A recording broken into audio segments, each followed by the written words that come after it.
Hello guys, today I'm gonna continue reading the book Fahrenheit 451, and yesterday I left at the page 56, and which we begin with a sentence.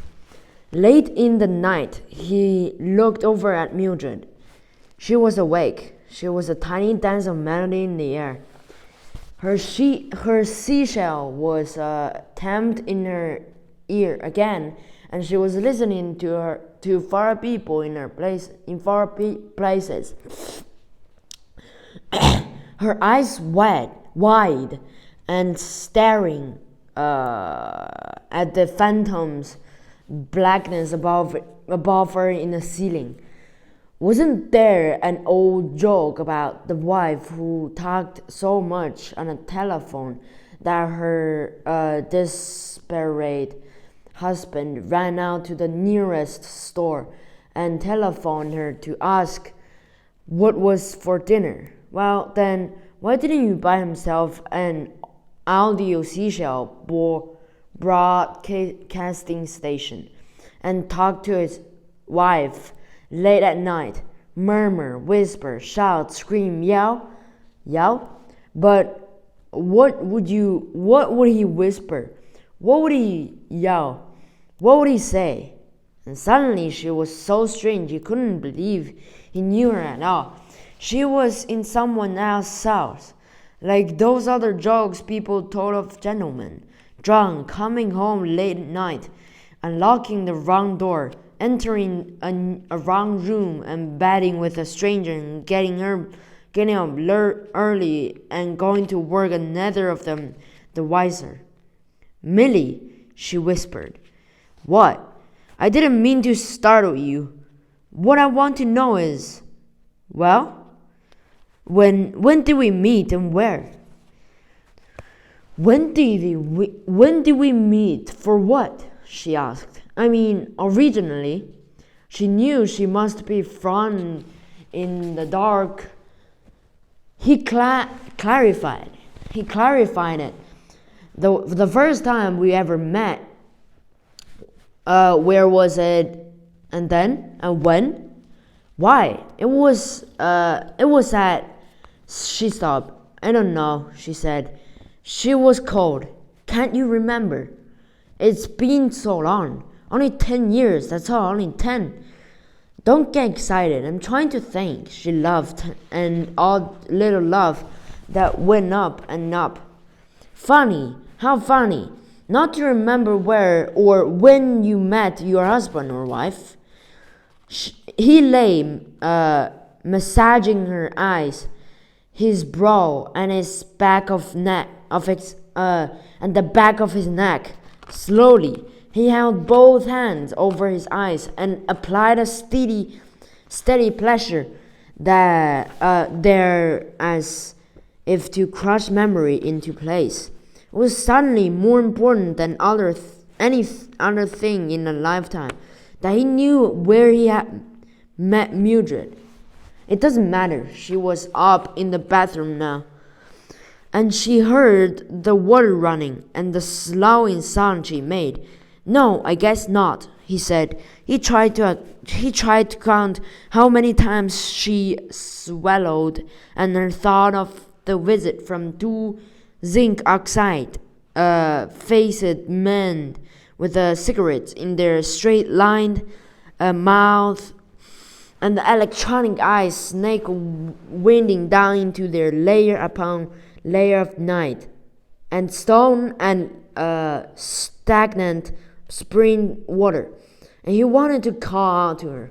How many have you taken tonight? The capsules. How many will you take later and not now? And not know? And so on every hour. Or maybe not tonight, tomorrow night. And me not sleeping tonight or tomorrow night or any night for a long while. Now that this has started, and he thought of her lying on the bed with the two technicians standing straight over her, not bent with concern, but only standing straight, arms folded. And he remembered thinking then that if she died, it was certain he wouldn't cry, for it would be the dying of an unknown, a street face, a newspaper image, and was suddenly so very strong that he had begun to cry. Not at death, but at the thought of not crying at death.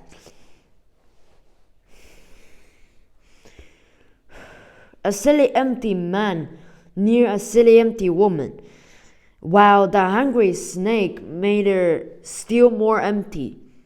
How do you get so empty? He wondered. Who takes it out of you? And that awful flower the other day, that dandelion, and it summed up everything, hadn't it? What a shame. You're not in love with anyone, and why not? Well, wasn't there a wall between them and Mildred? When you came down to it, literally not just one wall, but so far 3, and expensive too, and the uncles, aunts, and cousins, the nieces and nephews that lived in those walls, the gibbering bag of 3 apes that said nothing, and said it loud.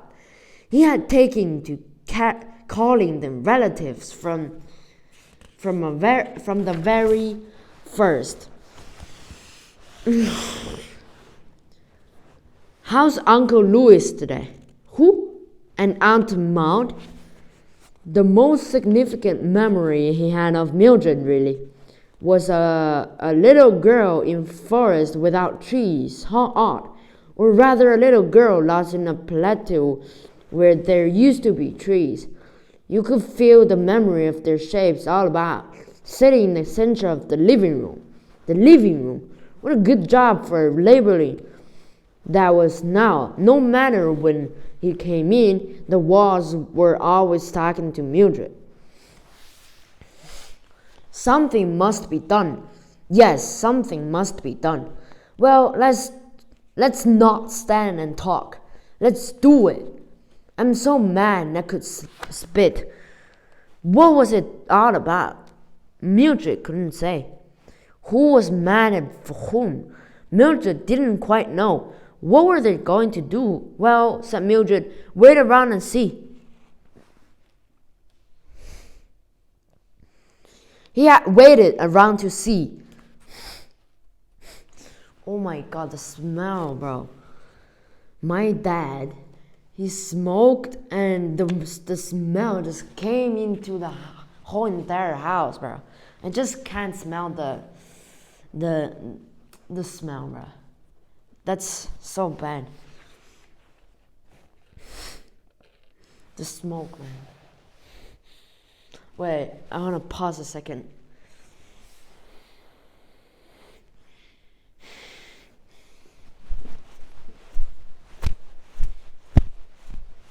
Alright. A great thunderstorm of sound gushed from the walls. Music bombarded him at such an immense volume that his bones were almost shaking from their tendons. He found his jaw vibrate, his eyes wobble in his head. He was a victim of concussion. When it was all over, he felt like a man who had been thrown from a cliff, whirled in a centrifuge and span out over a waterfall that fell into emptiness and never quite touched bottom. Never quite not quite touched bottom. And you feel so fast you didn't touch the sides either. Never quite touched anything. The thunder faded. The music died. There, said Mildred. And it was indeed remarkable. Something had happened, even though the people in the walls of the room had barely moved and nothing had really been settled. You had the impression that someone had turned on a washing machine or sucked you up in a gigantic vacuum. You drowned in music and pure cacophony. He came out of the room sweating and on the point of collapse. Behind him, Mildred sat in her chair, and the voices went on again. "Well, everything will be all right now," said an aunt. "Oh, don't be too sure," said the cousin. "Now, don't get angry. You are. I am? You're mad. Why should I be mad? Because... That's all very well," cried Montag. But what are they mad about?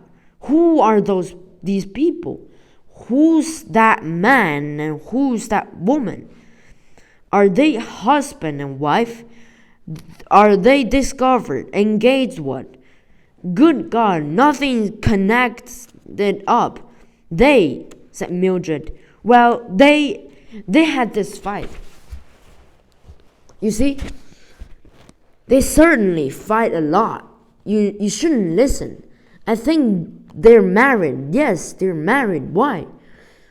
And if it was not the 3 walls, soon to be 4 walls, and the dream complete, then it was the open car and Mildred driving 100 miles an hour across town. He's shouting at her,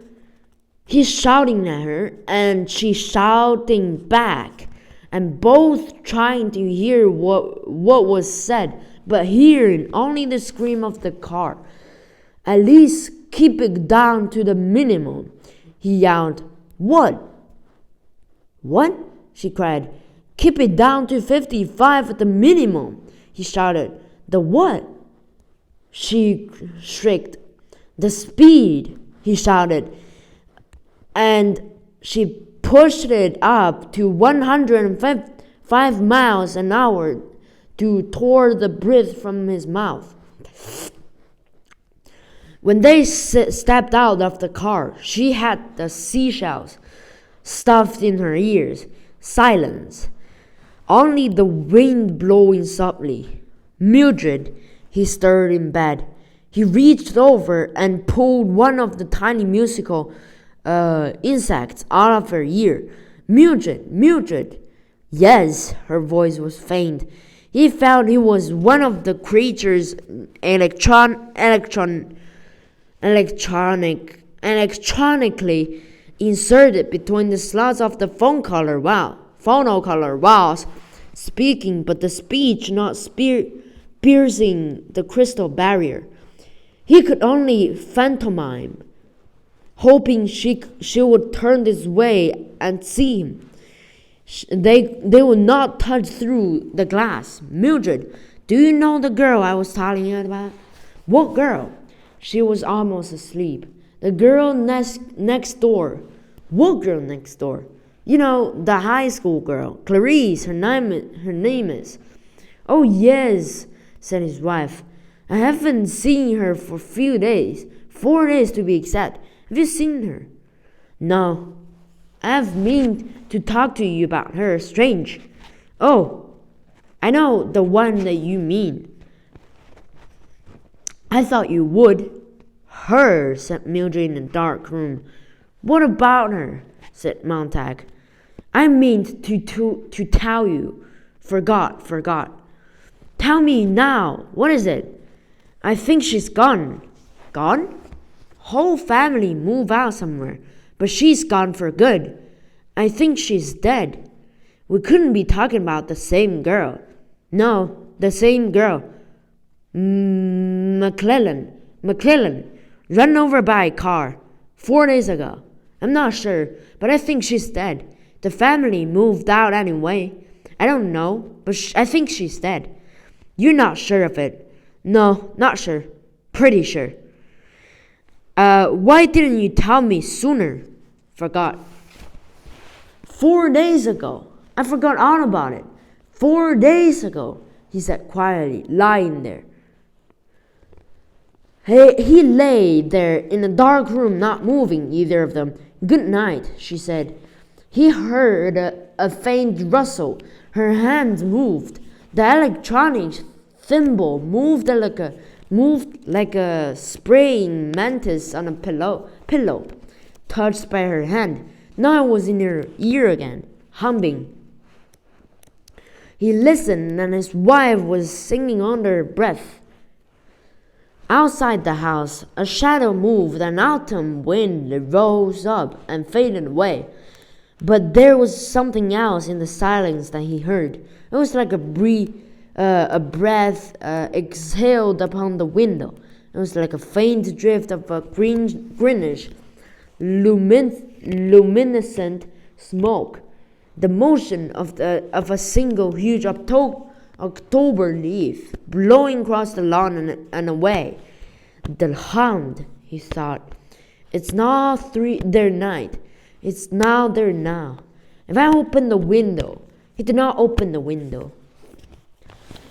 All right, today I'm gonna read them to you right here, and I will continue tomorrow because today is a bit late and tomorrow I have to go to school. And okay, I think that's for tonight, and that's it. Okay, I will see you in the next video, and don't forget to comment and subscribe this video if you like my reading. Alright, bye. Peace.